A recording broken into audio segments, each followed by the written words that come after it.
E aí, pessoal? Marcello. Para quem não me conhece, para quem já conhece, Marcello Fratello. Satisfação falar com vocês. Hoje eu tenho um privilégio, uma honra, satisfação. Eu já não tenho nem adjetivos para falar de quem que eu vou compartilhar hoje com vocês. Que é uma pessoa que eu tenho muito estima, eu aprendo, é um mentor, é uma riqueza de alma, de vida. E vocês vão conhecê-lo. É o Sr. Vinícius. Benvenuto, Sr. Vinícius. Benvenuto. Muito obrigado pelo carinho, por o senhor ter vindo aqui. Obrigado você pelo convite. Eu acho que todos nós vamos aprender muito com o senhor. E se o senhor me permitir, eu gostaria de compartilhar a idade do senhor, porque, não para ser deselegante, mas para mostrar que, com a idade do senhor, o senhor é empreendedor, empresário, tem conceito de vida, humanidade, vive, tem sonhos.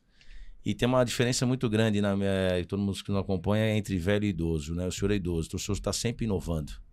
O senhor está sempre criando. E daqui alguns dias, o senhor está tendo mais um privilégio da vida que Deus está proporcionando. E nós aqui, de termos aqui o senhor hoje, de viajar novamente, né? O senhor vai viajar, depois o senhor vai contar bastante.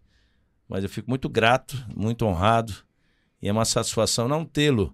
Eu falo que ser um amigo é uma honra, mas tê-lo como mentor, como pai, como uma sabedoria única, que eu tenho certeza que essa família que tanto me abraçou, e por isso que eu convidei o senhor para estar aqui hoje, para a gente dividir essa história, essa riqueza de conhecimento. E seja bem-vindo. Muito Conta bem. um pouquinho do senhor, fica à vontade, abre o coração, conta um pouco do senhor para que a gente consiga, aos poucos eu vou sugando um pouco essa riqueza de conhecimento e a gente vai compartilhando com as pessoas. Você prefere fazer as perguntas? O senhor é que manda. Eu sou só o jovem aprendiz aqui, o senhor é que é o xerife, mas eu posso fazer a pergunta. Eu queria que o senhor contasse um pouquinho, um pouco dessa trajetória profissional. Vamos começar com esse lado profissional, depois a gente vai entrar um pouco do lado o senhor família, o senhor pai, o senhor avô, enfim, mas como começou a trajetória profissional? Onde o senhor começou? De que maneira? Quando o senhor começou a empreender? Para que todos que estão aqui nos assistindo, principalmente os milênios, né, que estão querendo empreender, falam de empreendedorismo, e o senhor é um Google, o senhor é uma enciclopédia muito gigante de empreendedorismo e um grande executivo. Fica à vontade. Muito bom. Eu sou engenheiro civil de formação, formei na Escola Politécnica da Universidade de São Paulo, turma de 55, isto é, a turma do governador Mário Covas, que foi muito meu amigo, por sinal. E quando me formei, comecei a minha carreira como engenheiro civil. A primeira empresa que eu constituí, ela chamava Monet e Tambasco. Esse Monet e Tambasco, esse Monet era um italiano, um construtor de primeira qualidade, não era engenheiro, mas conhecia muito de construção. Quer dizer, para mim, embora não sendo engenheiro, foi uma pessoa de grande valia, porque ele conhecia daquela pessoa que chegava e ensinava como é que se colocava um azulejo na parede. Um talento nato. Quer dizer, e com ele construímos, assim, várias residências de luxo, quer dizer, Morumbi, Vila Nova Conceição, quer dizer, foi uma... E fizemos, inclusive, além de outros prédios, fizemos um prédio de 12 andares no Jardim Paulista, aliás, no Jardim América, que foi um dos primeiros prédios altos de São Paulo. Só tinha uma construtora. Era uma construtora, e essa construtora... Monet Tambasco, construtora. E aí começou a minha vida profissional como engenheiro civil. Aí, depois de 10 anos de construção civil, aí, com a entrada do BNH, já ficou não sendo a minha área. Porque a minha área foi sempre construir coisas de padrão, de alto padrão. Eu falei, bom, entrar agora nessas construções eu vou perder dinheiro se entrar nisso, porque eu não sei comprar esses materiais assim, compra a porta lá no Paraná, compra o batente não sei aonde, quer dizer, não era a minha área. Aí resolvi, nessa ocasião, aí fizemos uma sociedade com 2 amigos, e eu fui diretor, superintendente dessa empresa, chamava Construtora e Cinematográfica Riviera. Por que o cinematográfica? Porque nós tínhamos um cinema Riviera, lá na Avenida Lins Vasconcelos, um dos maiores cinemas na época. Nós tínhamos 2.200 lugares no cinema. E então eu tomava conta também desse cinema. Então, por isso, o cinematográfica, né? Bom, aí, paralelamente a isso, começaram a surgir outros negócios com esses mesmos sócios. Aí adquirimos uma empresa, que era a Metalaço São José, aí na rua Piratininga. No Brás. Aí nós trabalhamos com aços especiais, trabalhamos com cobre, vergalhões de cobre, etc.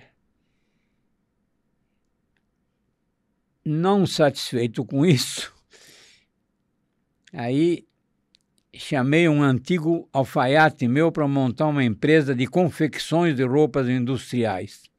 Nós fazíamos desde macacão até roupa de médico. É o sangue empreendedor e o sangue italiano, né? Desbravando, né, senhor Vinícius? É.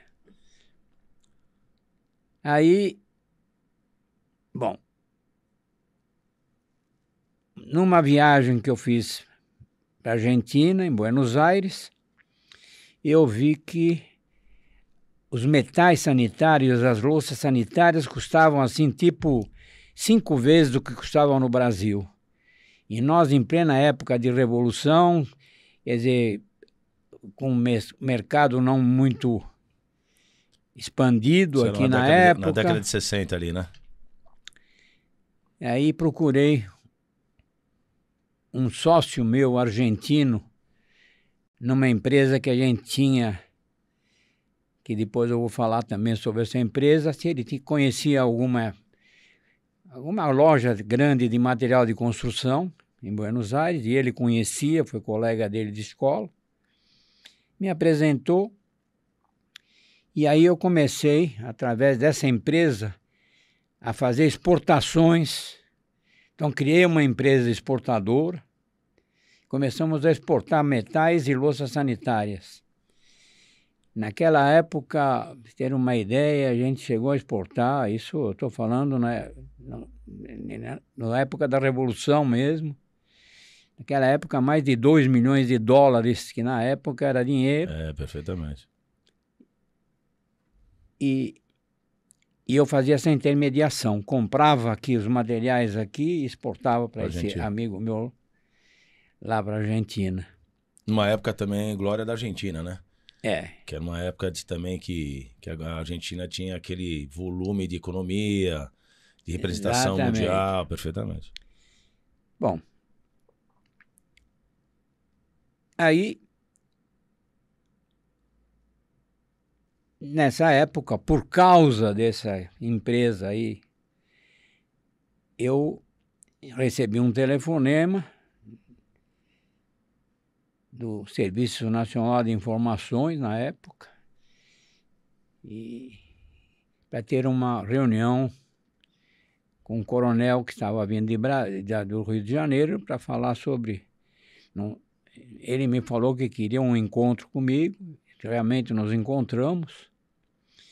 Então, a pergunta foi, o senhor está exportando?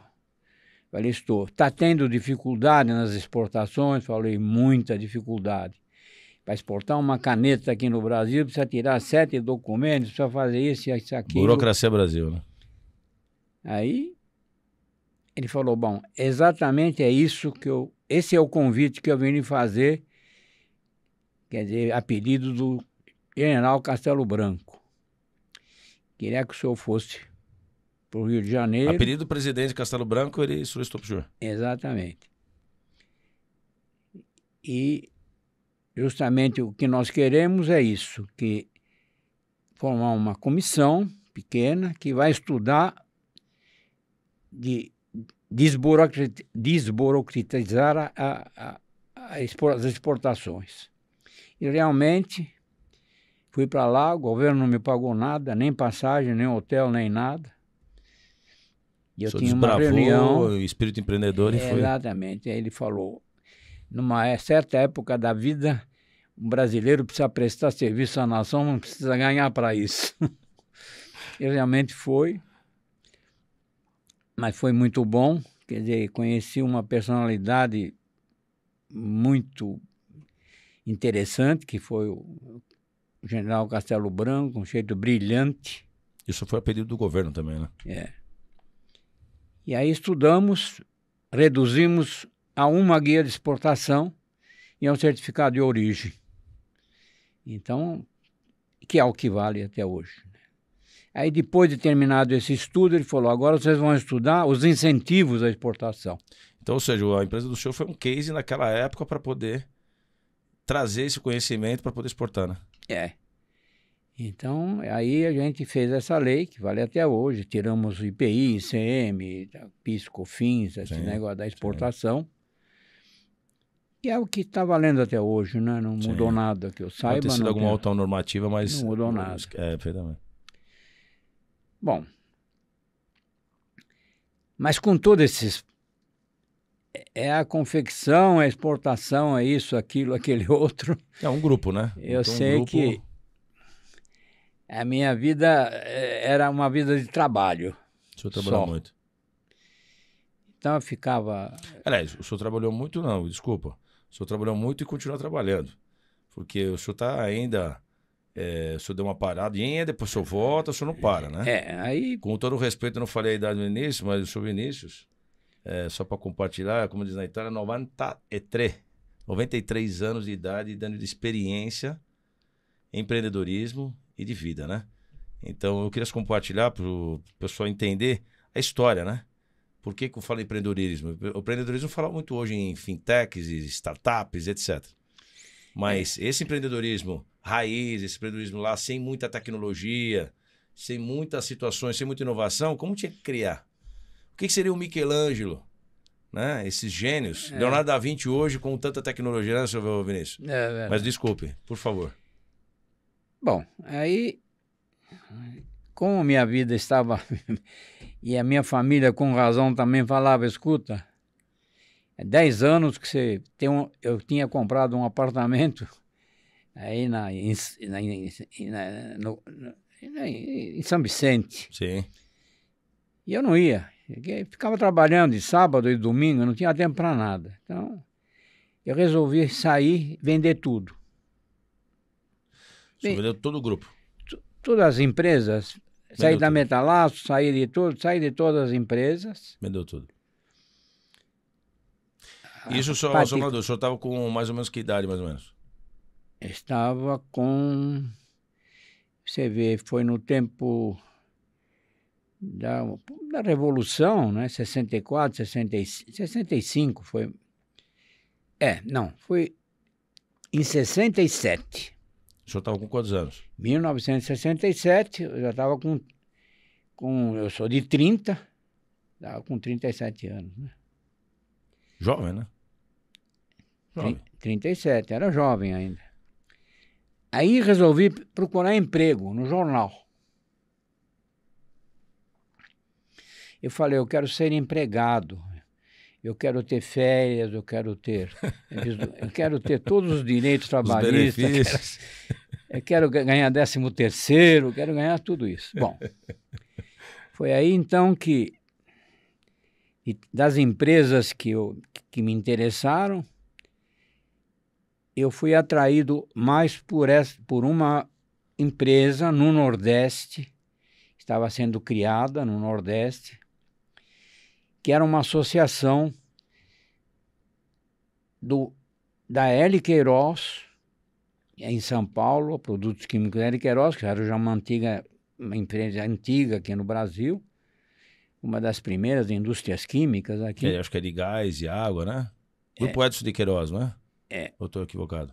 Então, era um antigo farmacêutico, até chamado Luiz de Queiroz, que fez Então acho que deve ser outro grupo. a Entendi. primeira fábrica de ácido sulfúrico no Brasil. É um farmacêutico, olha a mentalidade dele, né?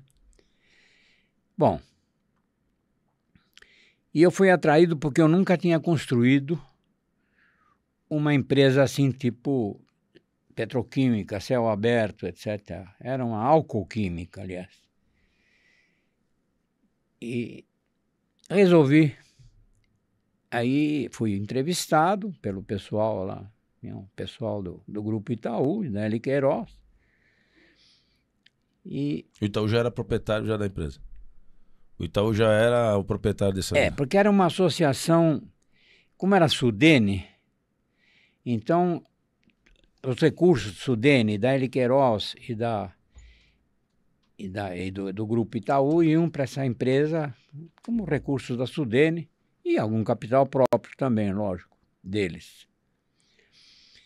Foi aí que... Aí era uma fábrica em Pernambuco e eu fui lá para construir essa fábrica. O senhor encarou esse desafio. Não mudei para lá, ficava mais ou menos cada 15 dias, ficava aqui, mais 15 dias lá no começo. Eu fui admitido em abril de 67. Em junho de 67, perdão. Num cargo que eles chamaram de assistente de diretoria. A nomenclatura na época era assim. Na época chamaram, não tinha assistente de diretoria. Tá bom. Aí era uma empresa que estava sendo construída. No ano seguinte, em abril de 68, eu fui eleito diretor dessa empresa. Depois de um ano. Nem um ano, né? Porque eu entrei em junho e em abril fui eleito diretor. E aí fiquei no grupo durante 26 anos. Aí houve, nessa ocasião, houve também o Itaú foi comprando participações também da L. Queiroz, dos sócios da L. Queiroz, e acabou sendo, no fim, a empresa virou Itaú, né? Mesmo, né? Sim, o Grupo Itaúsa, né? Então... O senhor falava na época, no Grupo Itaúsa, eu acredito que seria o Olavo Setúbal, mais ou menos, né? Era. O próprio senhor Olavo Setúbal. Com ele que a gente tinha reunião. O Roberto seria hoje o adolescente na época, né? Ah, sim, o Roberto era... Essa turma ainda não tinha nem se formado ainda. Imagino. Não, o Roberto talvez já era... Não, acho que não era formado ainda, não. Nenhum deles, acho. Aí...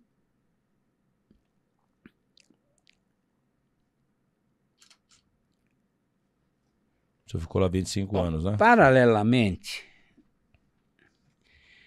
um grupo argentino de amigos meus, engenheiros também, argentinos, que eu conhecia daqui, vieram para montar uma empresa aqui no Brasil.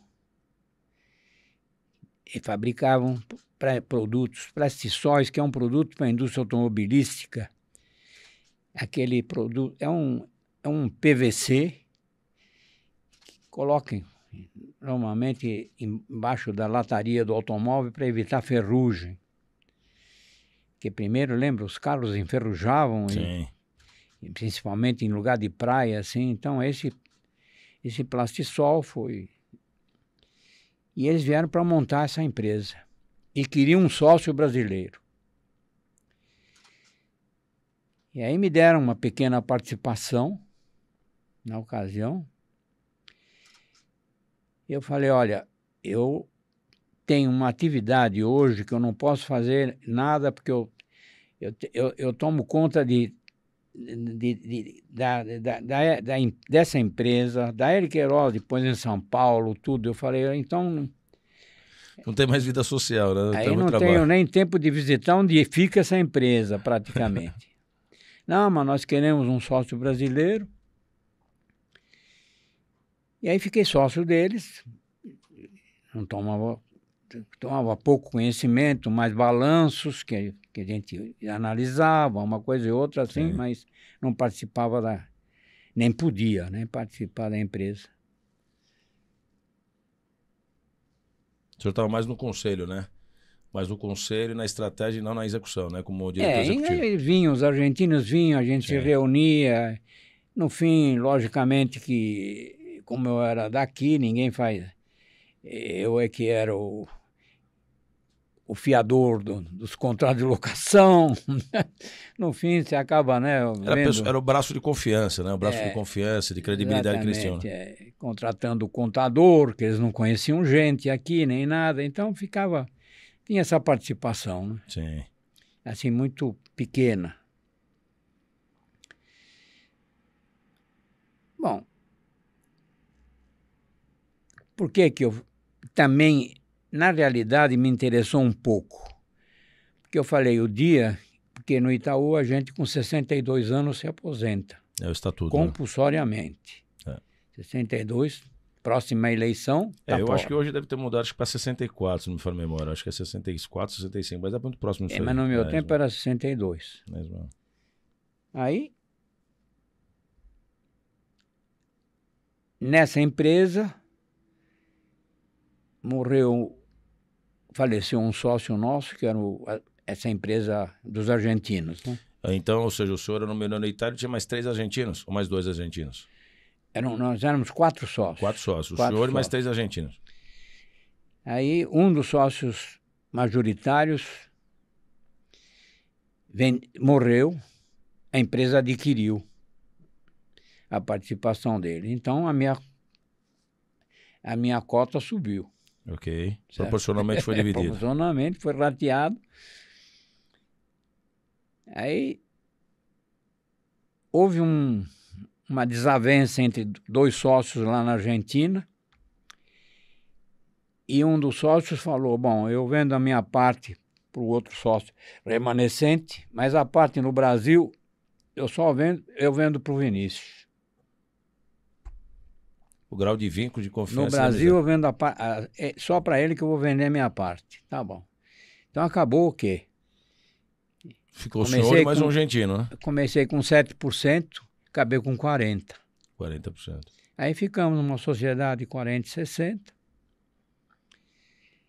Mas os argentinos não estavam querendo muito... quer dizer, eles estavam satisfeitos com aquilo que existia. E eu sempre falava, nós temos que diversificar o portfólio para poder expandir. Porque a primeira multinacional que começar a concorrer com a gente, sabe como é? A indústria automobilística tem sempre, né, alemão, de um lado, Volkswagen, você tem uma empresa alemã. Perfeitamente. Os grandes grupos têm força econômica. Uma certa ligação, porque tem ligações lá fora também, no exterior, são fornecedores deles de lá, sempre é uma tendência. E eu queria diversificar, e eles eram meio contra essa diversificação. Até que um dos sócios, esse remanescente, perguntou se eu não queria ficar com a parte dele. Aí eu acabei ficando também com a parte dele. Fiquei com 100% da empresa. Com 60% dele ficou 100%. E aí admiti um sócio, italiano também, que era um amigo meu, estava desempregado. Morava no Brasil? Morava no Brasil. Tinha certa experiência industrial já, mas ele ficou com 15% só, quer dizer... Então era uma empresa 85-15, que acabou ficando no final. Entendi. Isso até aparecer. E o senhor estava no grupo Itaú e tocando essa empresa. Já tinha saído do Itaú já nessa época? Não, nessa época eu saí do Itaú. O senhor saiu do Itaú. Quando eu comprei essa parte dele, eu saí do Itaú. Quando pegou 100% das ações, das quando cotas... eu tive 62 anos, eu já fui para essa empresa direto. Perfeito. Quer dizer, fui para gerente dessa empresa. Aí, depois, apareceu aí um grupo americano muito forte, porque nós, nessa ocasião, tínhamos desenvolvido uma tecnologia que era pouco conhecida. Poucas empresas faziam o poliuretano monocomponente. Nós fazíamos já o poliuretano bicomponente. Por exemplo, esse fica uma espécie de uma borracha, sabe no filtro de automóvel? Sim. Não tem uma espécie, parece uma borrachinha em cima Perfeito. do filtro? É aquele um poliuretano, aquilo lá, bicomponente. Meu laranja, né? É, bicomponente. Sim, Aqui a gente fazia também para a fábrica de filtros. É um componente do filtro. É, mas o monocomponente era uma tecnologia muito difícil. Tanto que eu estive interessado, porque uma ocasião eu estive na Volkswagen, eles falaram, como vocês gostam de fazer de pesquisa e desenvolvimento, vocês não querem pensar nisso? Eu falei, olha, para nós, uma empresa pequena não pode pensar nisso agora, porque... Mas, em todo caso, fiquei com aquilo na cabeça. Como eu conhecia muita gente do Itaú, no tempo do Itaú, que eu frequentava muito essas reuniões petroquímicas em San Antônio, todo ano tinha uma reunião petroquímica e tal. Conheci muita gente nessa ocasião, né? Aí conheci uma das empresas que fabricava isso nos Estados Unidos e perguntei para ele. Ele falou, olha, tecnologia ninguém vai vender, porque nós somos poucos e não temos interesse de ter, assim, concorrentes. Então, e para fazer uma fábrica dessa, falei, o Brasil ainda não tem mercado para uma fábrica que dê retorno. Ele estimou naquela ocasião um investimento de 25 milhões de dólares. Que na época, hoje seria uma fortuna também. Falei, bilhões hoje seria impossível. De dólares. Bilhões de reais. Né? Mas fiquei com aquilo na cabeça. E tinha um químico lá na empresa que também gostava dos desafios. Eu falei, Fábio, vamos pensar no caso de um poliuretano monocomponente tupiniquim. E aí foi, comprei 2 reatores usados, num ferro velho. E assim começamos a pesquisar.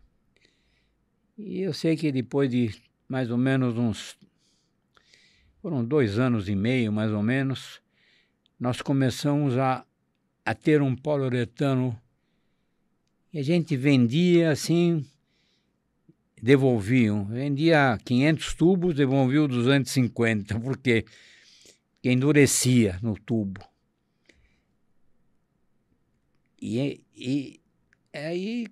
Mas aí começamos a melhorar. Aí vendia 1.000, já devia 200, começou a entrar assim. Numa tecnologia que esses 24 milhões de dólares custou na ocasião para nós assim, tipo 100 mil dólares. Ou seja... Portanto, os meus concorrentes, ninguém acreditava que eu fosse fazer uma fábrica. Quando os concorrentes passavam lá em frente, disse, nunca essa fábrica vai produzir nada, vai ser difícil. O senhor inovou com o que o senhor tinha e com custo bem mais... Exatamente. Mas, por que ele endurecia? Porque o tubo que era feito no Brasil, o próprio fabricante de tubos, numa ocasião que foi para a Alemanha, para comprar uma nova fábrica de tubos de alumínio, e falou isso. Olha, tem uma empresa lá que a gente fornece o tubo e o poliuretano endurece no tubo. Ele falou, aí o alemão falou, mas você inverniza os tubos por dentro? Ele falou, não. Ele falou, é isso que está fazendo. O poliuretano está reagindo com o seu alumínio. Tá oxidando. Aí você inverniza o tubo. E aí nós começamos a invernizar o tubo e não dava mais. Aí começamos Ser feito, né? a produzir bem.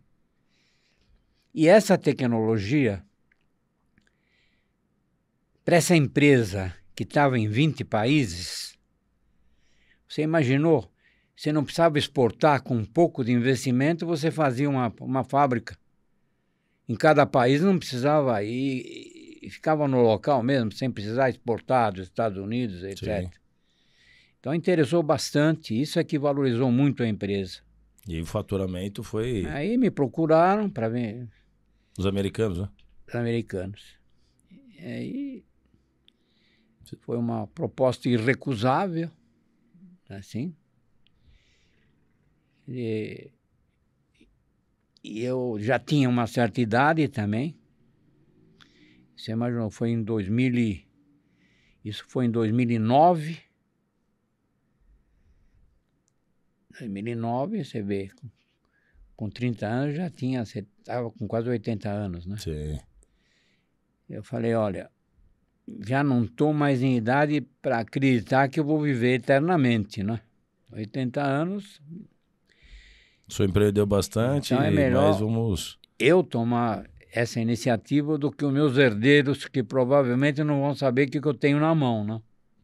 É verdade. Foi quando eu resolvi vender, em 2009, vendi para esse grupo americano. Aí continuei trabalhando Para eles aqui no Brasil. para eles no sentido de comprar novas empresas para o Novas grupo. aquisições, entender. Então foi Novas um trabalho que eu aquisições. tive com ele. Então, olha, acabei fechando o meu escritório de assessoria, assim, agora em 2011. Sim. Então, fiquei trabalhando até 91 anos. E o senhor confessou comigo, né? Até porque a gente conversa bastante que o senhor quer voltar também a trabalhar um pouquinho mais, né? Porque o senhor também é muito ativo, muito forte, e eu acho que não é só a questão de um propósito, que o senhor já construiu muitas coisas, mas ter esse exercício mental todos os dias, né? Ter essa atividade, essa rotina, trazer esse conhecimento, né? É, Quem sabe o senhor nesse cria uma meio coisa tempo diferente. eu fui presidir a ANDA, Associação Nacional de Difusão de Adubos. Era uma sociedade onde nós tínhamos a Petrobras, naquele tempo a Maná, todas essas empresas grandes de fertilizantes. Eu presidia a ANDA. Uma coisa também que honrou bastante foi uma palestra que eu fiz em Tóquio sobre álcool química. Quando o senhor foi presidente da associação. Eu era da ABIQUIM, a Associação Brasileira de Indústria Química, recebeu um convite do Ministério da Indústria e Comércio do Japão para mandar alguns representantes para falar sobre álcool química, porque no Japão era novidade, né? O Japão Sim. é tudo petroquímica, né? Perfeito. E aí eu fui para lá, por ocasião da exposição de Tsukuba, 1985 foi isso. Então teve umas nuances assim, mas... Então esse é um resumo Uma síntese um pouco da história do senhor, né? da vida profissional. Mas o senhor manteve ainda o contato com o senhor Olavo Setúbal, depois o senhor saiu ou não? O senhor continuou com contato com a família do Itaú ou não? Eu continuei um contato, assim, mas muito mais como uma amizade, né? Informal, né? Então, por exemplo, eu conhecia bem o Paulo Setúbal, que ficou tomando conta da parte industrial do grupo naquela ocasião. Eu conhecia bem o Paulo, quando eu era diretor trabalhava, ele não era nem formado ainda, né? Sim, era novo ainda. Trabalhava na Itaúplan, nessa parte de planejamento que o Itaú tinha, nem formado eles eram ainda, né? Então eu conhecia bem a família, né? Me dava bem com eles. Então de vez em quando batia um papo, né? papo com ele. Uma resenha, né? De amizade, de muita longa data, né? E ainda mais o senhor também, falando de banqueiros também, né? O senhor também teve o privilégio também acho que nessa vida profissional, né? De vida também, o senhor teve o privilégio de conhecer o senhor José Safra também, né? Foi um dos maiores banqueiros do Brasil também, né? Como família Setúbal. Isso também é um privilégio, né? Porque esses ícones banqueiros, esses grandes empresários aí que deixam um legado, tá deixando um legado muito forte pro país, né? O último contato que eu tive com o Grupo Itaú, de contato assim, mais assim, foi com... Mas não era Setúbal, era Vilela. Ah, a família Vilela. Família Vilela que... Se eu não me engano, eu acho que a família Vilela é a maior acionista do grupo, é o maior né? acionista do grupo. Depois da família Setúbal. E hoje depois é eu o acho maior que... acionista, Depois acho que se não me engano agora é da Moreira Salles. Acho que já está dividido nisso, mais ou menos. Então, com esse eu tive... Mas uma dúvida, do Sr. José Safra, o senhor conhecia nessa época do Setúbal ou já foi em outra oportunidade? Não, em outra oportunidade. Outra oportunidade. É outra. Não tem nada a ver com em outras Não, situações. não, nada a ver. Entendi. Isso quando eu tinha a empresa de engenharia que eu conheci. Entendi. Aí o senhor teve contato com ele, né? Foi um Então, grande aprendizado também, né? Porque o Sr. José sempre foi foi um grande banqueiro. um grande banqueiro Foi. E ele também deixou um grande legado. Recentemente acabou falecendo, mas hoje está com os filhos, né? Os herdeiros, mas ele foi um ícone também nesse mercado financeiro. Acho que quem fala de mercado brasileiro, mercado financeiro brasileiro, fala o Sr. José Safra, né? Com a família também, Setúbal, a família Vilela, que são ícones, né? São os grandes bancos. Quem tive bastante contato também foi a família do Moraes, né? Do Zé Hermílio, né? Sim. Tive muito contato com eles também. Grupo Conhecia Votorantim. bem o pai dele, o senador. Sim. Tinha muita amizade com ele, porque nessa alcoquímica que a gente tinha no Nordeste, a gente comprava álcool. Eles tinham uma usina, Tiúma, e São José, tinha 2 usinas lá de açúcar, e a gente comprava álcool deles. Ah, entendi. Então eu tive bastante contato. Uma família bem conservadora, muito sólida, né? Também. Uma família muito forte e também consolidada e também gera uma economia gigantesca para o país, né? A família até hoje, né? Muito forte. Seu Vinícius, falar do mundo empreendedorismo com o senhor é uma história, né? Uma história com enriquecimento, com muito conteúdo, com muito empreendedorismo. E até os jovens que estão nos acompanhando, né? Eles devem pensar, quanta história, né? Mas a história é raiz, história de sem inovação, tinha que inovar com o que tinha, não tinha budget, né? Hoje se fala muito de budget, eu tenho que ter budget para fazer isso, aquilo, o senhor tinha que falar, não tem budget, tem que criar, tem que inovar. Hoje a concorrência naquela época e hoje a concorrência é surreal, né? Seja no comércio ou na indústria. A concorrência ficou praticamente aí nos detalhes, então onde você tem que exigir muito mais do profissional, muito mais da empresa, muito mais de todos os stakeholders que estão envolvidos. E isso acaba naturalmente tendo que ter muita sabedoria e muita resiliência e estratégia para poder chegar nos objetivos e nas metas. Porque hoje sempre as metas elas perpetuam aí, né, dentro do sistema até para gerar lucros, dividendos para os acionistas. E a gente vive num país com muita volatilidade, muitas situações. Então é natural que a exigência do senhor naquela época foi muito grande, né?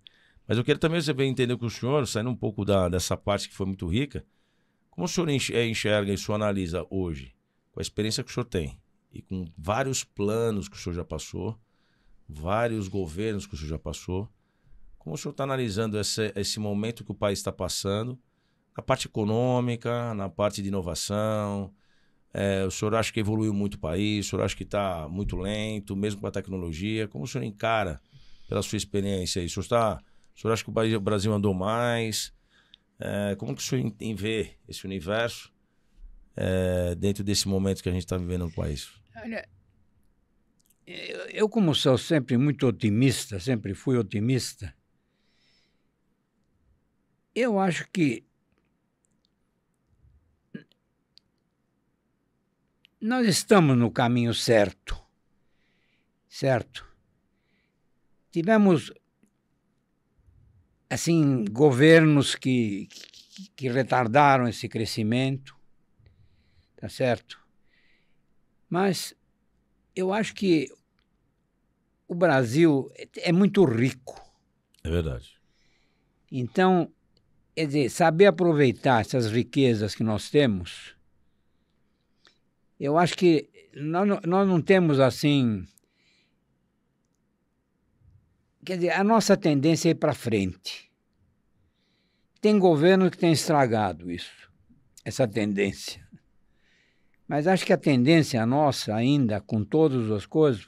Essas adversidades ainda evoluem. Quer dizer, porque nós temos...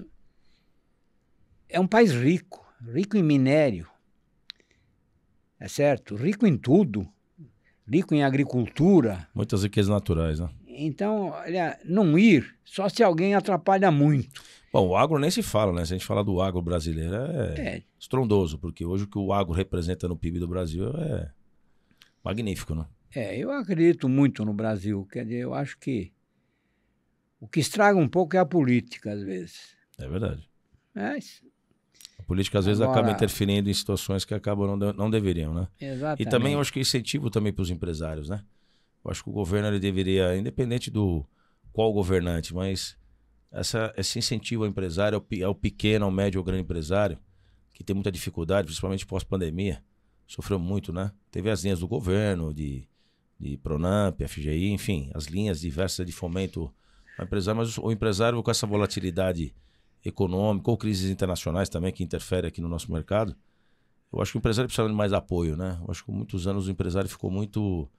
ele está sendo exigido, mas eu acho que o governo poderia dar um apoio, assim, não só o recurso, mas às vezes a carga tributária, agora teve essa mudança da carga tributária, vamos ver o reflexo que isso vai dar, né? Tem corrente que foi contra, tem corrente que foi a favor, mas eu acho que precisava ser feita alguma coisa, né? Esperamos que esse resultado traga um benefício para todo mundo, mas eu vejo que o empresário está precisando, porque ele que gera um emprego, né? Se ele desanimar de investir, se ele desanimar de gerar essa economia, o país perde com isso, não tem jeito. Quem gera a economia são os grandes empresários. Olha, uma época, isso no tempo da Revolução, era o presidente Figueiredo ainda, a presidente, eu fui presidente da ANDA. A ANDA é a Associação Nacional de Difusão de Adubos. Era uma associação muito importante, entre elas o sócio era a Petrobras, né, com a Petroquisa, né? Então, uma associação assim, de bastante peso. E eu fui presidente da ANDA. E você imaginou, na época, nós produzimos, quer dizer, a nossa produção de grãos era 56 milhões de toneladas.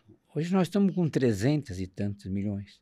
É um salto gigantesco, né? Quer dizer, olha, foi um crescimento enorme. Por isso que eu digo, tem que acreditar nesse país. Mas não há dúvida.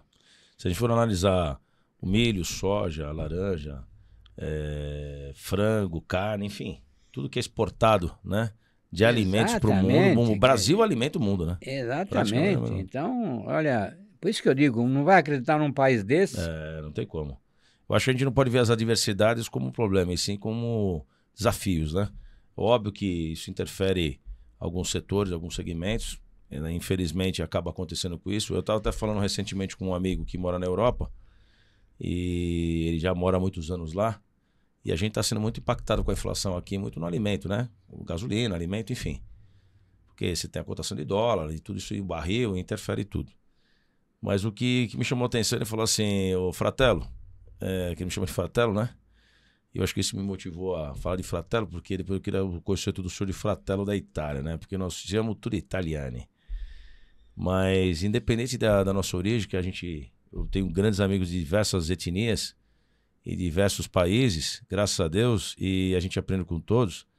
Ele me falou uma coisa interessante que me chamou a atenção. Ele falou assim, vocês estão implicando muito com o preço aí, realmente foi impactado com o alimento, só que hoje na Europa, vamos pegar aqui na Inglaterra. A Inglaterra hoje está inflação alta também, e hoje o pessoal não está comprando o alimento para pagar o gás, porque a gente morre de frio. Então, ou seja, com o negócio da guerra da Rússia, interferiu no gás. Então eles têm uma inflação altíssima na conta do gás, só que eles estão pagando o gás para não morrer de frio, senão deixam de se alimentar. Então, ou seja, você vê como que o reflexo atinge todas as nações. Não tem essa diferença de A, de B ou de C. Então é o que o senhor falou. O Brasil é rico de tudo, de recursos naturais, de grandeza, e eu acho que o Brasil também tem algumas situações. A hospitalidade do povo brasileiro é muito interessante. O povo brasileiro, ele acolhe muito bem o mundo, né? Se a gente for analisar aqui quantas etnias só temos na etnia gastronômica, tem mais de 60 aqui no Brasil, em São Paulo. Estamos aqui em São Paulo, mas no Brasil inteiro. Então, assim, só de gastronomia. Então, a gente acolhe muito bem. Esse calor brasileiro latino é muito forte. Fora as riquezas na parte econômica, que indiscutivelmente, como o senhor falou, e eu concordo plenamente, é muito rico e precisa explorar mais, né? Eu acho que tem que ser sim. Essa parte política, o senhor falou uma coisa muito interessante, não entrando no assunto, mas assim, a parte política, ela tinha que ser um aspecto para se ajustar e achar um equilíbrio aqui, que está muito descompasso, né? Mas que não interferisse nesse ecossistema, que naturalmente interfere, porque você acaba tendo essas situações. Mas eu vejo que o país está numa linha, as novas gerações, e eu bato muito nessa tecla de que os baby boomers, né, que é a geração do senhor, X, Y, milênios, ou as gerações, eles têm que ter um equilíbrio de diálogo, né? E essa comunicação está um pouco confusa. Né? O senhor com o neto, o senhor com o filho, o senhor com coisa, por quê? A gente tem que aprender, além do fator respeito, né? Mas tem um fator de conhecimento. O senhor tem muita bagagem, o senhor tem muita história, o senhor tem muita cicatriz, como fala na Itália, né? Tem muito casco, né, de crocodilo. E esse casco, independente na Itália ou do europeu, principalmente os europeus, que eu sou o imigrante, eu sou fãzaço disso, porque os imigrantes vieram para o Brasil, seja qual for o italiano, o espanhol, o alemão, o japonês, o libanês, o judeu, todos os imigrantes que vieram de alguma maneira, vieram para cá para buscar emprego, porque na época também tinha muita guerra, tinham fome, né? Depois eu quero que o senhor fale também um pouquinho dos Matarazzo, que o senhor também, né? Tem uma história muito bacana. E essa vinda para cá, e assim, as gerações, elas têm que se comunicar melhor, né? Eu acho que a gente está aprendendo, a gente é um ciclo de aprendizado diário, né? Eu até falei, eu comento diariamente, o Bernardinho, que foi o técnico da seleção brasileira, eu acho sensacional, e acompanho muito a carreira dele, não só pelo esporte, mas pela maneira como que é a liderança dele. Ele fala uma coisa: a gente tem que fazer o nosso melhor todos os dias. Vamos fazer o nosso melhor todos os dias, que esse reflexo vai vir. E o senhor só faz muito bem. Por isso que eu convidei o senhor, porque eu acho que uma riqueza tão grande. Eu me sinto honrado de ter amizade com o senhor como pai, como mentor, como tudo. É minha. Porque a gente aprende, e o jovem também às vezes tem que aprender. Eles hoje falam assim: eu quero tudo pronto no smartphone. O smartphone é bom, mas e para chegar no smartphone? O que seria um Marconi hoje? Né? O Thomas Edison. O que seria um Albert Einstein com tecnologia? Um Leonardo da Vinci, um Michelangelo e outros gênios. Henry Ford. Esses gênios que, não tirando os gênios de hoje, mas esses gênios que não tinham nada. Eles não tinham ferramentas, eles tinham o talento deles. Né? Aquele talento nato que deixou um legado, né? Mas, voltando ao assunto do negócio das gerações, eu acho muito gratificante aí o que o senhor comentou, porque o Brasil é muito rico mesmo, ele é rico em muitas situações. E que bom que o senhor está acreditando que o senhor, com essa experiência, sinal que o Brasil, mesmo com as adversidades, está no caminho certo, né? Então nós temos que acreditar sempre. Não podemos deixar de acreditar. É isso mesmo. Perder a esperança, né, sobre isso nunca. É verdade. Podemos passar por governos não bem-sucedidos, etc. Tal, mas muita gente já passou também, né? Sim, perfeitamente. Então, é isso, tem que enfrentar. E a geração do senhor passou por guerra. Nós passamos por pandemia, que Exatamente. Foi um negócio gravíssimo também mundialmente. Mas o senhor passou por guerra, que foi uma dor absurda. O senhor pegou também a gripe espanhola, né? Que também foi uma época também muito dolorosa. Então, assim, e essa resiliência, né? Essa dentro do tempo, o senhor está aqui firme e forte, dando exemplo de vida, de saúde, de vitalidade. Agora, saindo um pouco desse mercado, dessa trajetória maravilhosa, de um pouco da sua visão. Falando um pouco do senhor Vinícius, que também tenho o privilégio de conhecê-lo. Com 93 anos de idade, o senhor compartilhou comigo, e eu gostaria de compartilhar quem está nos vendo, nos assistindo, que o senhor teve o privilégio de Deus, e eu aqui também tendo falar com o senhor, de conhecer muitos países, né? O senhor teve teve a oportunidade de conhecer alguns países. Se o senhor puder citar alguns aí, ou quanto o senhor já visitou, até para quem está nos vendo se motivar.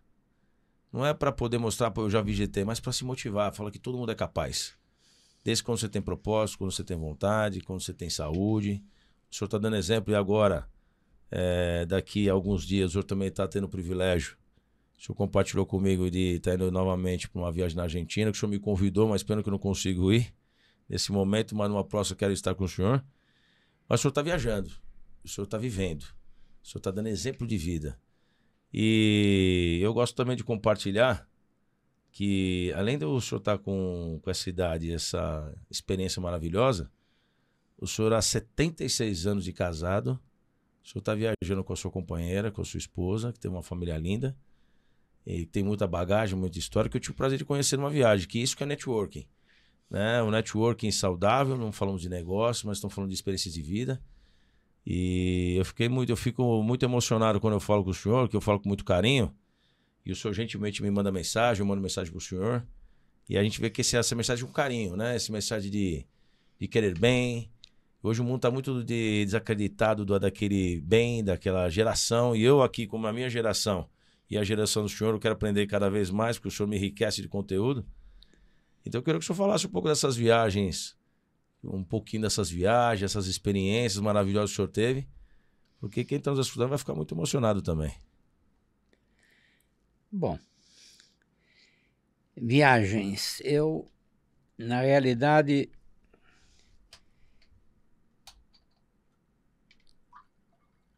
a Europa, eu conheço toda a Europa.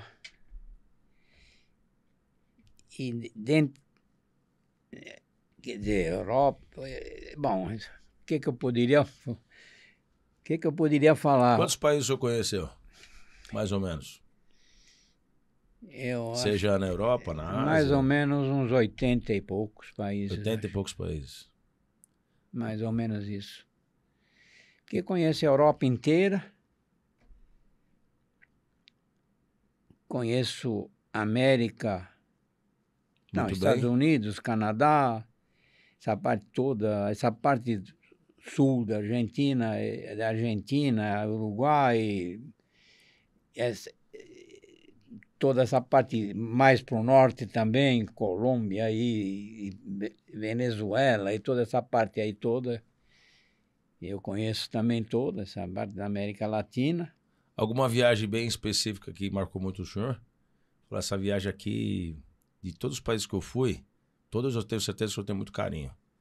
Porque o senhor é muito respeitador.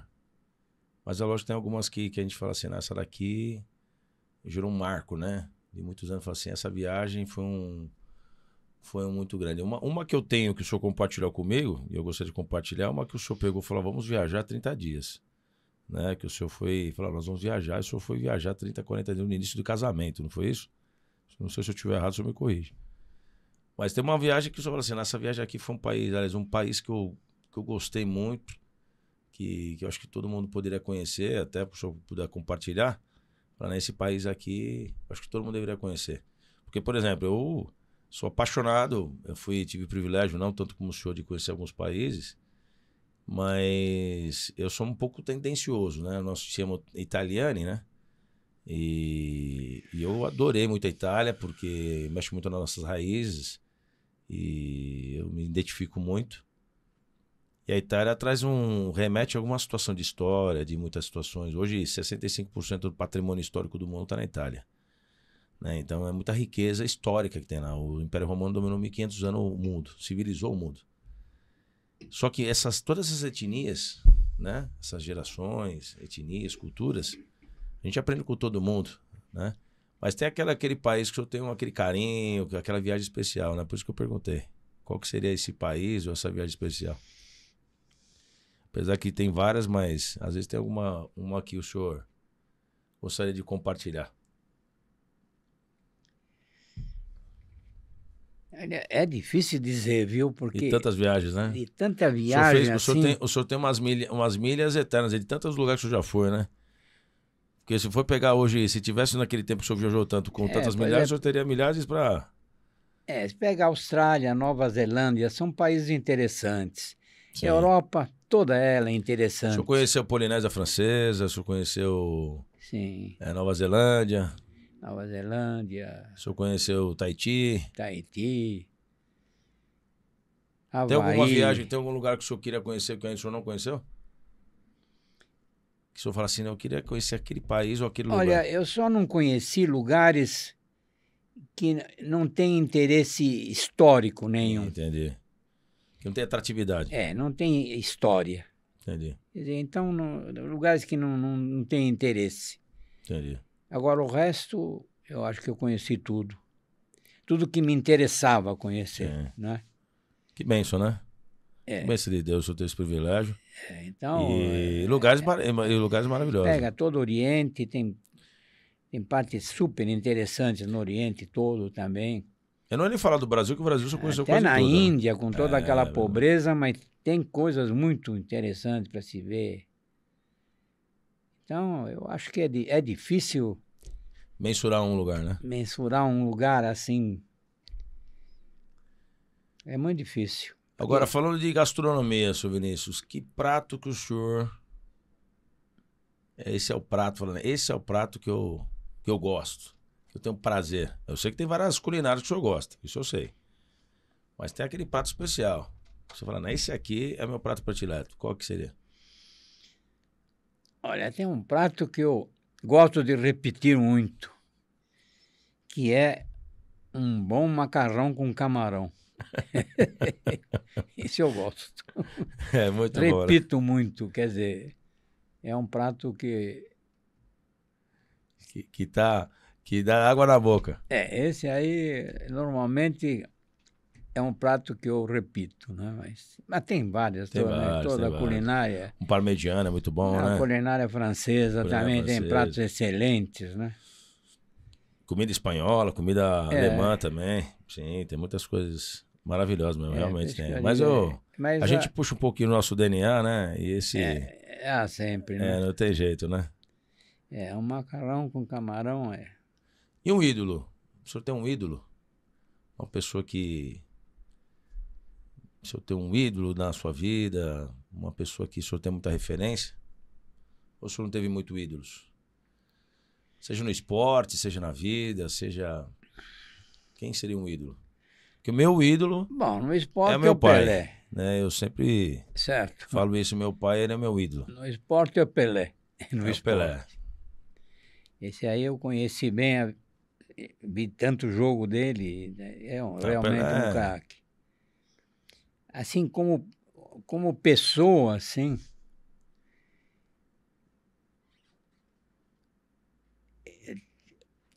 olha, o presidente, ele não foi presidente da Heli Queiroz, era diretor industrial. Era Edgardo de Azevedo Soares. Eu achei uma pessoa excelente. Jeito de bom caráter, Humano. jeito humano. Assim, aparentemente durão, Mas um coração de manteiga. mas só de aparência, porque no fim ele não era tão durão como ele apresentava. Tem gente que detestava, né? Porque ele não era de muita conversa, ele era meio tímido. Uma pessoa competente, uma pessoa que eu tive uma admiração muito grande por ele. Que legal. Isso é gratificante, né? E Quando o a gente Olavo Setúbal também, né? Sim, Olavo Setúbal. O senhor falou muito do José Safra também, né? Que o seu time Também é inspirava uma muito. pessoa Espetacular, né? espetacular. E hoje a gente fala assim de pessoas de ícones, né? O senhor conheceu alguns ícones do empresariado brasileiro, né? Banqueiros que são notórios, né? O senhor José Safra, família Setúbal, família Vilela. São pessoas eternas, ícones, né? Não tem jeito. E o esporte? O senhor gosta de esporte? Gosto muito de esporte. Tem um esporte especial que o senhor gosta? Futebol. Eu quero perguntar o time do senhor, né? Eu não vou nem falar. Futebol, o senhor vai ter que principalmente. falar, né? Eu gosto muito mais de futebol e gosto também de tênis. Ah, eu sou fãzão É um dele. esporte que eu gosto também. É verdade. Sou palmeirense, Mas tutinou aí, né? mas eu normalmente assisto qualquer jogo bom. Quer dizer, eu não... Um espetáculo do esporte, né? Se pode jogar, se não está jogando o Palmeiras, Eu assisto também um outro jogo, pelo esporte em si. Sim, perfeitamente. Aliás, eu tive o senhor falou de tênis, eu também gosto muito de tênis, tanto é que eu vi a final agora do Sinner com Medvedev, né, do Australian Open. Foi uma final magnífica, o Sinner jogou muito, foi digno de uma grande decisão, o Medvedev também fez um espetáculo em quadra. Ele veio também ganhou do Choco. E eu acho assim, o senhor falou de esporte, e até se eu me permitir, eu falo que tem alguns mitos no esporte, né? O senhor falou do Pelé, e eu acho que indiscutivelmente, eu não tive o privilégio de vê-lo jogando, mas contra a história e contra os fatos é indiscutível, né? O Pelé ele é o imbatível, É. né? Então eu vejo o Pelé hoje, tem o Pelé, o Maradona e outros jogadores, né? Aí você tem Messi, você tem grandes craques Beckenbauer, você tem Zico, você tem Ademir da Guia, Luiz Pereira, você tem Dario Pereira, você tem grandes craques. Eu vou ficar aqui a noite inteira falando de craques, né? Sim. Mas eu acho que o Pelé, ele representou uma época também onde você não tinha tanta estrutura, a chuteira era de um jeito, o peso da bola. Imagina o Pelé hoje com esses gramados jogando. Não, ele ia fazer 100 mil gols, né? Então, ele ia ter, sei lá, 1 milhão de gols, porque era absurdo que ele ia fazer de gol, ainda mais com o talento que ele tinha. E detalhe, o Pelé, nesse caso aqui, o senhor teve o privilégio de ver, ele jogou com grandes craques. Né? Ele jogou com a Copa de 70, ele jogou só com craques. E ainda ele conseguiu sobressair sobre os craques. Então você vê com que nível do atleta que era. E também falar de outros esportes, vamos pegar, para mim, o gênio das quadras da NBA que eu gosto muito, Michael Jordan. Para mim, eu acho que ele foi um mito. Eu acho que ele é o Pelé do basquetebol, né? Para mim, o que eu vi, apesar de grandes craques e grandes tenistas, para mim o Roger Federer foi o maior de todos os tempos. Eu também acho. Eu acho que ele, tecnicamente, ele é imbatível. Foi. Ele foi o maestro, ele foi... Eu vi uma reportagem que falaram que ele foi o Michelangelo das quadras. Olha só o que falaram dele, Michelangelo das quadras. E eu acho que o Federer ele conseguiu unir o grande profissional, o tenista, o brand, tudo... E era um gentleman, né? Um gentleman, pessoa, perfeitamente. Né? O Rafael Nadal também, um grande craque, um grande talentenista, o Djokovic, enfim. Mas o Federer, acho que saiu, o Sampras e outros gênios, né? Mas acho que o Federer está num nível, um degrauzinho ainda acima, né? Mesmo. E aí outros, né? Aí a gente vai trazer aqui outros gênios também do esporte. Michael Phelps também, que foi um nadador magnífico, também não existe. Então essas lendas não existem. E o Pelé, o que o senhor falou, eu concordo plenamente. Eu acho que o mérito dele, ele deixou o legado dele, né? Agora falando de ídolo, falando de esporte e falando do palestra, né? Que o senhor é um grande palestrino, como todos nós aqui da sala, né? Porque quem está assistindo vai ter outros times também, tá tudo certo. E aqui nesse objetivo de futebol, e sim para conhecer um pouco do senhor. O senhor com 93 anos, o senhor tem sonhos, eu sei que tem. Qual o sonho que ainda o senhor tem e que esse sonho possa fortalecer ainda a sua motivação? Porque o senhor é motivado, que eu sei. O senhor me falou uma coisa aqui que me motivou muito e eu queria que o senhor compartilhasse comigo, com todos que estão nos assistindo, que esse sonho ele não para, né? Toda hora o senhor está sonhando. Enquanto Deus der permissão para o senhor sonhar e concretizar, o senhor vai sonhando. Eu acho magnífico isso. Magnífico. Porque o senhor está trazendo vida, sonhando, se motivando, que é o que o senhor está fazendo agora, viajando. Então, que esse sonho aí, qual o sonho que ainda o senhor quer ainda explorar, fortalecer e que eu vou ter o prazer de compartilhar, né? Se o senhor me permitir, ainda que eu vou ter o prazer de compartilhar. Seja em qualquer aspecto que o senhor queira falar. Olha, uma coisa que eu sinto muita falta hoje é de trabalhar. De trabalhar. O senhor gostaria de voltar a trabalhar? Sinto falta do trabalho. Quer dizer, o que eu faço hoje não está me satisfazendo.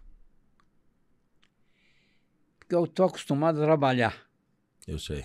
Quer dizer, então, vamos dizer, hoje eu a minha maior distração é jogar xadrez.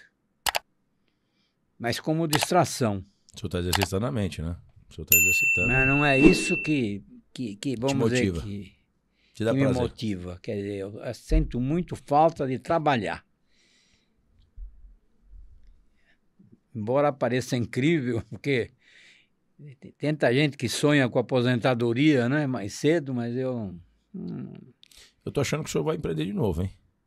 Do jeito que o senhor está falando, o senhor vai criar um outro escritório, uma assessoria.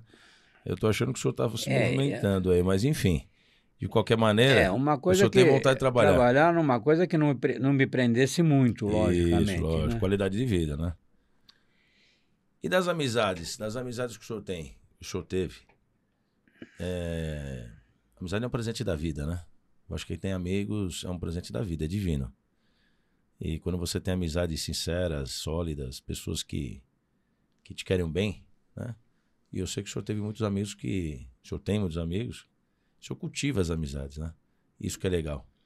E eu falo pro Marcão, filho do senhor, que isso é um presente, né? Porque o senhor está sempre cultivando, o senhor está sendo... O senhor é um maestro, né? Eu defino o senhor como maestro. O senhor sempre vai conduzindo com maestria e com muita elegância, não só as amizades, mas as atitudes, os gestos.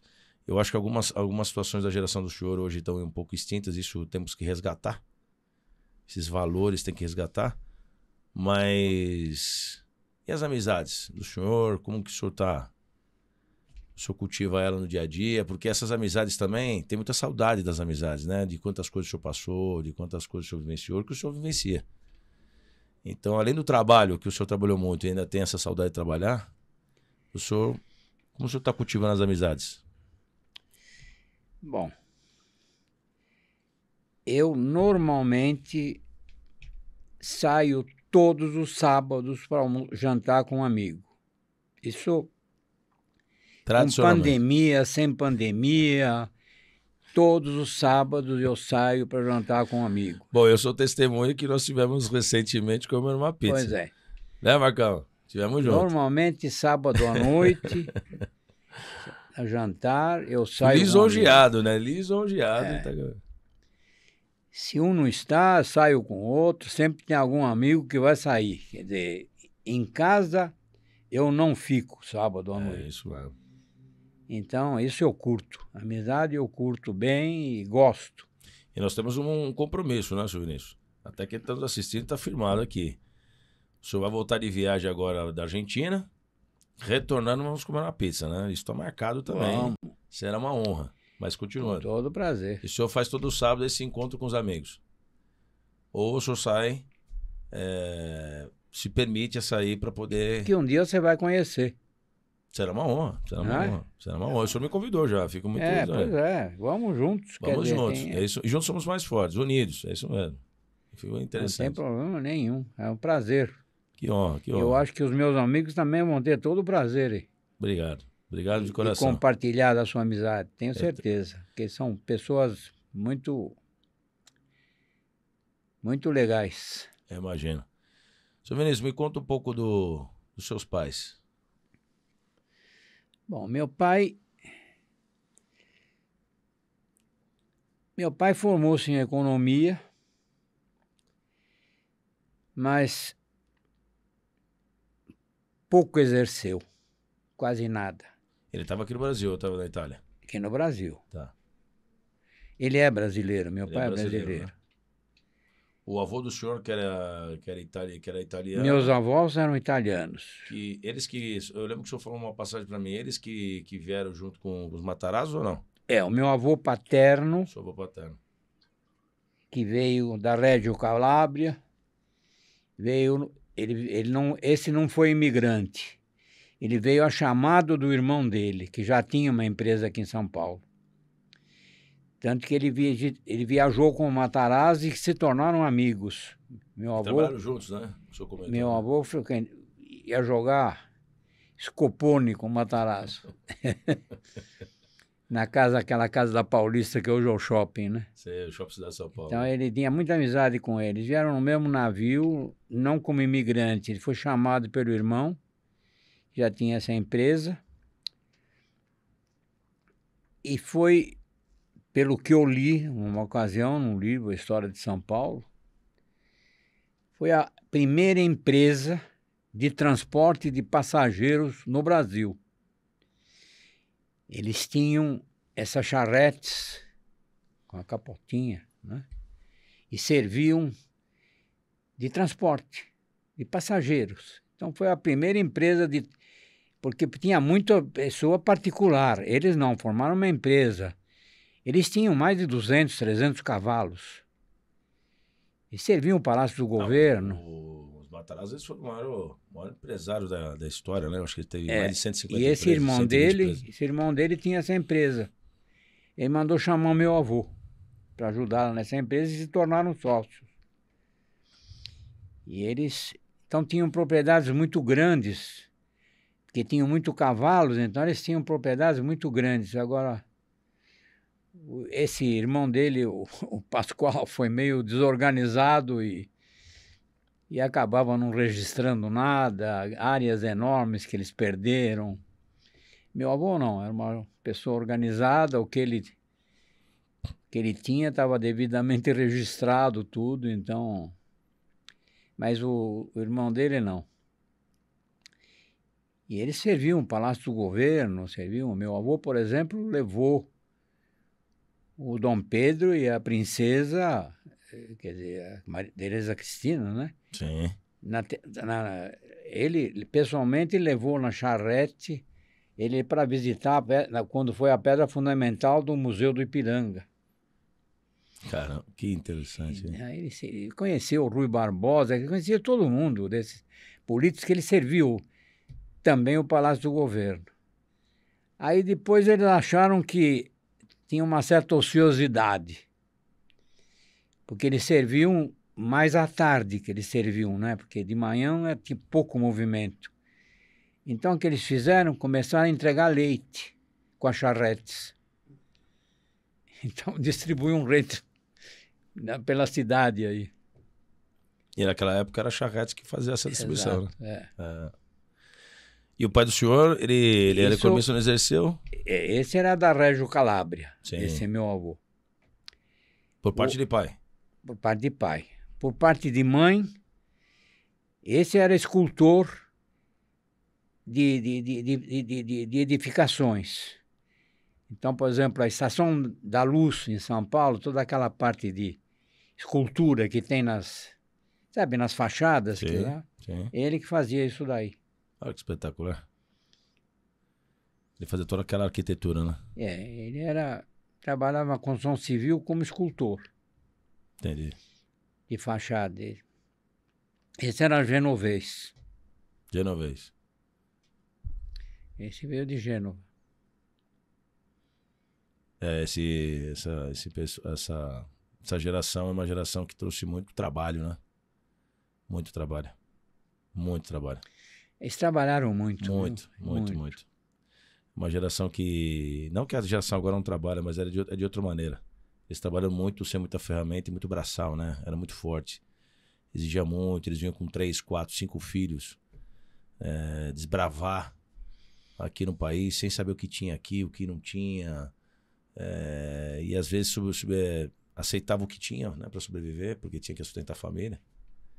E eu sei disso aí também porque meu pai contava muito essas situações e essa época na Europa, né, o mundo estava com muita dificuldade, né, então eles trabalhavam muito mesmo. E é interessante porque, como o senhor falou, né, eles esse legado, né, do avô do senhor, do pai, dos Matarazzo aqui, quanto empreendedorismo aqui, quanto conhecimento para o país, quanta construção, empregos eles geraram nessa época, né? Praticamente a família Matarazzo dominou, né? Essa parte econômica no Brasil. Eles que trouxeram várias indústrias, industrializaram o Brasil, né? Porque o Brasil praticamente quando eles chegaram não tinha nada. Perfeitamente, não tinha O nada. que você fazia dava certo. Porque era carente de tudo, né? Porque o Matarazzo começou fabricando banha. Banha, é isso mesmo. Isso? Certíssimo. Fabricava banha, depois aí ele via que tinha problema de pôr na lata a banha, então fez a fábrica de lata. Depois ele fez... E assim ele foi fazendo. E o que fazia, dava, porque eram os únicos praticamente, sem concorrente, né? É verdade. Pena que a família não soube aproveitar tudo isso, né? Sim. Porque... Tem um ditado que diz, né? Um ditado muito popular que diz que os avós constroem, os filhos usufruem, os netos destroem. Né? Eu não sei se é real para tudo, mas tem alguns casos que servem. Teve um deles que até que foi bem, um que tinha a metalúrgica Matarazzo, né? Sim. Esse aí, apesar sim, que eu acho que hoje outros... também, hoje tem muitas empresas, tem muitas famílias hoje que, hoje também são épocas diferentes, né? Hoje você tem família, você tem empresas especializadas para administrar essas fortunas, essa gestão familiar, tem as holdings, tem holdings patrimoniais para poder dar toda a orientação para os herdeiros, sucessores, enfim. Hoje está muito mais falado isso, né? Na época não tinha tantas essas situações. O pessoal tinha que trabalhar, empreender, gerar recado, não tinha tantas essas situações. Eu acho que hoje seria de um outro universo. Mas a família Matarazzo com certeza agregou. E que bom, né, que o senhor tem até essa linha, né, por parte do avô do senhor, que também veio com eles também, né? Por isso que o senhor é empreendedor, né? A gente entende, o senhor já traz essa linha. Eu até queria sugerir, se o senhor me permitir, o senhor está querendo trabalhar um pouquinho, né? Eu acho magnífico isso. Que isso aí exercita a mente, a alma, né? E isso traz motivação. Você já pensou em dar palestra? O senhor podia dar palestra. Quantas pessoas querem escutar o senhor? Eu estou escutando aqui, muitas pessoas que estão nos acompanhando também, o senhor podia dar palestra, porque a palestra vai dar uma hora e meia de palestra, mas eu tenho certeza que muito assunto que o senhor vai compartilhar, que hoje se torna, às vezes, uma adversidade muito grande, e muitas pessoas querem escutar o senhor. Pensa nisso. O senhor vai viajar, volta. Quem sabe alguém vai falar assim, nossa, 93 anos de muito empreendedorismo, muita história, muita vivência. Fala de processos, de governança, que hoje fala muito, né? Se fala de conselho, se fala de RH, antes era departamento pessoal de RH. Hoje o Xará aqui também, hoje não, eu falei com o Fratelo Xará que faz a parte da Consolidar, que é a inclusão social, que antigamente não tinha, hoje tem. O senhor passou por todas essas etapas e está vivenciando, empreendendo e inovando, né? E o senhor está inovando, porque o senhor está inovando constantemente. E eu acho que palestra, conversando aqui com o senhor, papo de fratelo, né? Eu acredito que palestra seria um negócio para o senhor pensar, porque eu acho que o senhor tem muita bagagem, experiência para poder compartilhar. Mas não é muito a minha área, sabe? E eu também fico muito grato para o senhor, porque o senhor veio aqui, que o senhor me considera, que o senhor falou assim, o senhor foi a princípio meu resistente, mas eu falei, senhor Vinícius, vem comigo que o senhor eu preciso que as pessoas conheçam a sua história, porque a sua história me cativou. E não é demagogia, o senhor sabe muito bem disso. Mas eu acho que esse lado empreendedor... É engraçado, eu fui professor durante um tempo de escola, lecionava em cursinho para preparação para engenharia, né? Sim. Então, escrevi um livro também, que na época foi muito sucesso até, o livro, mas não é a área que mais me... Que chama a atenção. Eu gosto, assim, mais de uma área, assim... Mais técnica. Um pouco mais técnica, né? Entendi. Quer dizer... Desenvolvimento, criação. Entendi. Mas vamos pensar nisso também. Eu vou compartilhar a nossa resenha, que eu vou pensar numa coisa. Eu pensei na palestra para tomar muito tempo do senhor, né? O senhor vai dividir e compartilhar esse conhecimento. Mas eu vou pensar algumas coisas também, porque essa riqueza de conhecimento que o senhor tem, e o senhor ainda está se motivando, então acho que é muito interessante. Mas, senhor Vinícius, eu queria perguntar para o senhor e pedir, até para quem está nos escutando, nos vendo, aquele jovem que está escutando o senhor, aquele jovem que quer empreender, aquela pessoa que é CLT, aquela pessoa que está com medo, aquela pessoa que tem receio do novo, porque empreender é um desafio. Empreender não é fácil. O pessoal falou de empreendedorismo, acho que é fácil e não é. Você tem que ter conhecimento, estudo, saber de muitas situações. Saber de fluxo de caixa hoje, que é um negócio problemático dentro das empresas. Fluxo de caixa. E tudo esse aprendizado o senhor passou, né? O que esse jovem, e não importa a idade, independente da geração, porque a gente está aprendendo a cada segundo. Como eu disse, escutei um amigo meu que eu convidei, ele vai vir para cá, que é o Reinaldo. Ele é PhD em educação financeira. O senhor vai ter o privilégio de conhecê-lo. Que eu até falei do senhor para ele. Ele é um gênio também. Eu fico muito honrado de ter amigos desse calibre, né? Que eu falo de conhecimento. E eu falei para ele assim, o que esse jovem, né? O que esse jovem tem que entender ou desbravar? Porque toda hora a gente está aprendendo. Mas aquele profissional que está numa multinacional, numa empresa, que tem sonhos, que quer empreender, mas não é fácil. E aquele jovem que está aqui querendo embarcar nessa situação. E quem é CLT também está empreendendo, porque ele está inovando para a empresa. Porque o pessoal acha que é empreender, montar uma empresa e empreender. Não é isso. Empreender é constantemente empreendendo, porque você está gerando um novo negócio. E aí aquele negócio, hoje tem aquela situação que antigamente tinha nas empresas do P&D, né, que é pesquisa e desenvolvimento, e hoje criaram as startups. Então o pessoal saiu, criaram as startups, são as techs, agrotechs, fintechs, então, é inovação.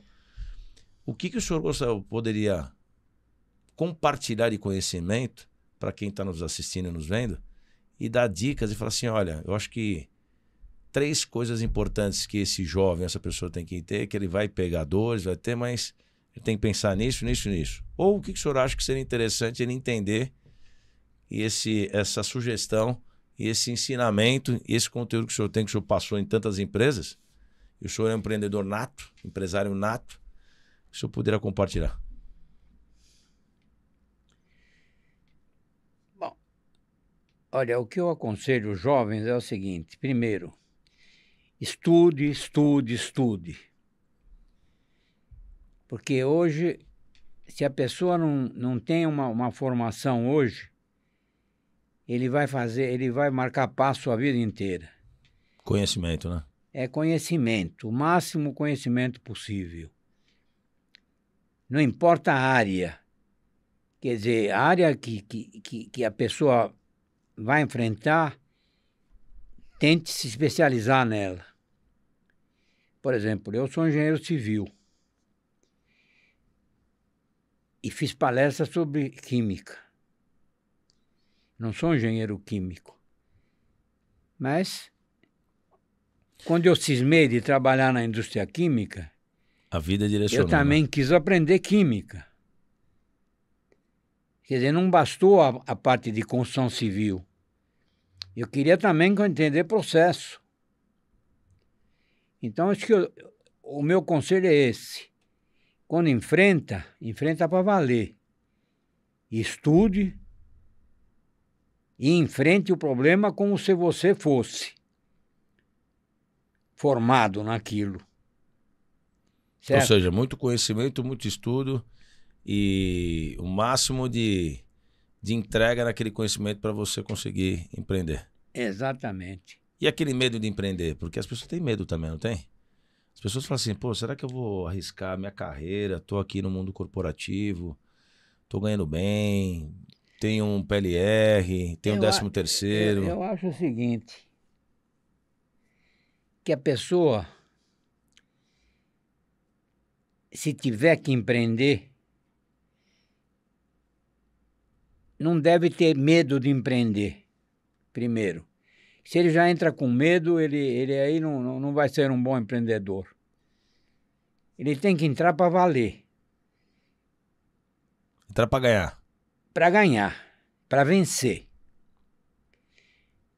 Agora, isso, eu diria, até uns 35 anos. 35 a 40. Agora, depois disso, se não deu certo, faça uma boa carreira onde você está.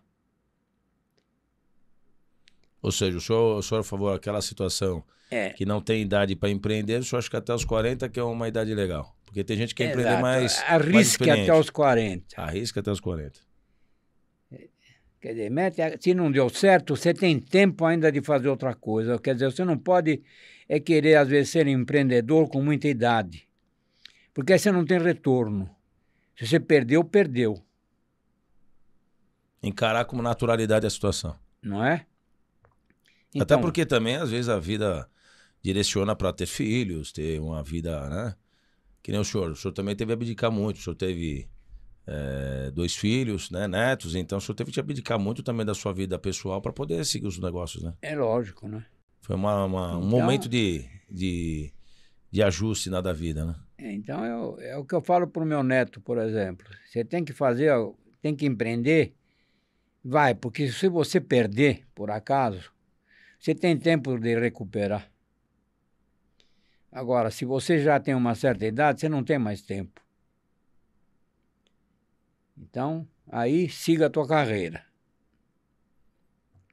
Normal. Quer dizer, agora, empreender, não vai começar a querer empreender com 60 anos, 70, porque você pode perder tudo e aí não tem mais tempo. De recuperar e correr atrás desse prejuízo.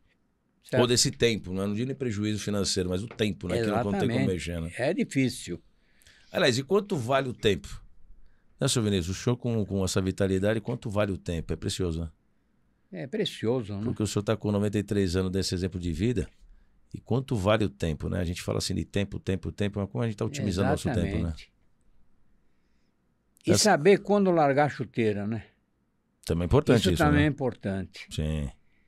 Porque tem gente que chega numa certa idade e ainda se julga que pode ser o grande, quando ele já é pequeno já. Então nunca tem essa pretensão de chegar e dizer, eu estou com uma certa idade e sou o bom. Não, ele não é mais o bom.